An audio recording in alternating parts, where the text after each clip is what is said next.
ഇപ്പോൾ ഒരു പ്രതിഷേധ പ്രകടനത്തിലേക്ക് പോവുകയാണ്. മുഖ്യമന്ത്രിയുടെ രാജി ആവശ്യപ്പെട്ടു. ഇപ്പോൾ വീണ വിജയനെതിരായ SFI സംഭവത്തിലൊക്കെയായി ബന്ധപ്പെട്ടാണ് മുഖ്യമന്ത്രി രാജിവെക്കണമെന്ന് ആവശ്യപ്പെട്ട് യൂത്ത് കോൺഗ്രസിന്റെ പ്രതിഷേധം അത് കണ്ണൂരാണ് നടക്കുന്നത്. മുഖ്യമന്ത്രിയുടെ രാജി ആവശ്യപ്പെട്ടുകൊണ്ടാണ് ഇപ്പോൾ യൂത്ത് കോൺഗ്രസിന്റെ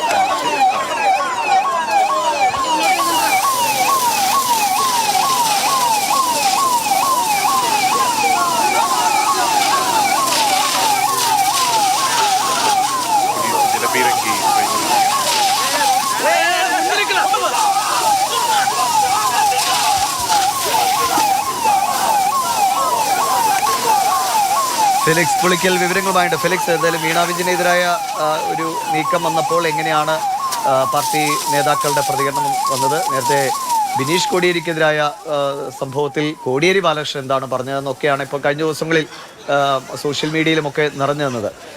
ആ നിലപാട് മാറ്റം തന്നെയാണ് പലയിടത്തും ചോദ്യം ചെയ്യപ്പെടുകയും ചെയ്യുന്നത്. എങ്ങനെയാണ് കോൺഗ്രസിന്റെ പ്രതിഷേധം?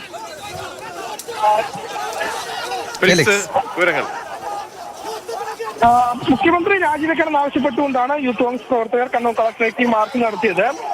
മാസപ്പടി വിഷയത്തിൽ വീണ വിജയനെതിരായ കുറ്റപത്രം, അതിൽ പ്രതിഷേധിച്ചുള്ള അതിൽ ആരോപണ വിധേയനായ മുഖ്യമന്ത്രി കൂടി രാജിവെക്കണം എന്നതാണ് ആവശ്യം. ഏതായാലും പ്രതിഷേധ മാർച്ച് കളക്ടറേറ്റിന് മുമ്പിലേക്ക് എത്തിയപ്പോൾ തന്നെ പോലീസ് തടഞ്ഞിരുന്നു. ഉദ്ഘാടന പ്രസംഗത്തിന് ശേഷമാണ് അതൊരു സംഘർഷത്തിലേക്ക് വഴിമാറിയത്. പോലീസുകാരുമായി ഉന്തും തള്ളുമുണ്ടായി. തുടർന്ന് ഈ ജലത്തിരങ്കി വാഹനത്തിന് മുകളിലേക്ക് കല്ലും കമ്പും ഒക്കെ വലിച്ചെറിയുന്ന സ്ഥിതിവിശേഷവും ഉണ്ടായി. ഏതായാലും വൻ പോലീസ് സന്നാഹം തന്നെ സമർപ്പിച്ചിട്ടുണ്ട്. 2 തവണ ജലപീരങ്കി പ്രയോഗിച്ചു. എന്നിട്ടും പ്രവർത്തകർ പിന്തിരിഞ്ഞു പോകാൻ തയ്യാറല്ല. അവർ വീണ്ടും തമ്പെടുത്ത് നിൽക്കുന്നു. ഇപ്പോഴും കളക്ടറേറ്റിന് മുമ്പിൽ മുദ്രാവാക്യം വിളിച്ചുകൊണ്ട് പോലീസുകാർ നിൽക്കുന്നുണ്ട്. ഒരു യൂത്ത് കോൺഗ്രസ് പ്രവർത്തകൻ ഈ കളക്ടറേറ്റിന്റെ ഉള്ളിലേക്ക് അതിക്രമിച്ച് കയറാൻ ശ്രമിച്ചു. പിന്നീട് അയാളെ ബലം പ്രയോഗിച്ച് പോലീസ് പിന്തിരിപ്പിക്കാനുണ്ടായത്. അതിനുശേഷമാണ് ജലപീരങ്കി വാഹനത്തിന് മുകളിൽ കയറാനും മറ്റൊരു പ്രവർത്തകൻ ശ്രമിച്ചത്. അയാളെ ഇപ്പോൾ കസ്റ്റഡിയിലെടുത്ത് അറസ്റ്റ് ചെയ്ത് നീക്കിയിട്ടുണ്ട്. അതിന് വലിയ പ്രതിഷേധമാണ് മുഖ്യമന്ത്രി രാജി ആവശ്യപ്പെട്ടുകൊണ്ട് കണ്ണൂരിൽ യൂത്ത് കോൺഗ്രസ് സംഘടിപ്പിച്ചത്. നേരത്തെ പലതവണ പോലീസുമായി വാക്കേറ്റവും ഉന്തും തള്ളും ഒക്കെ ഉണ്ടായിരുന്നു.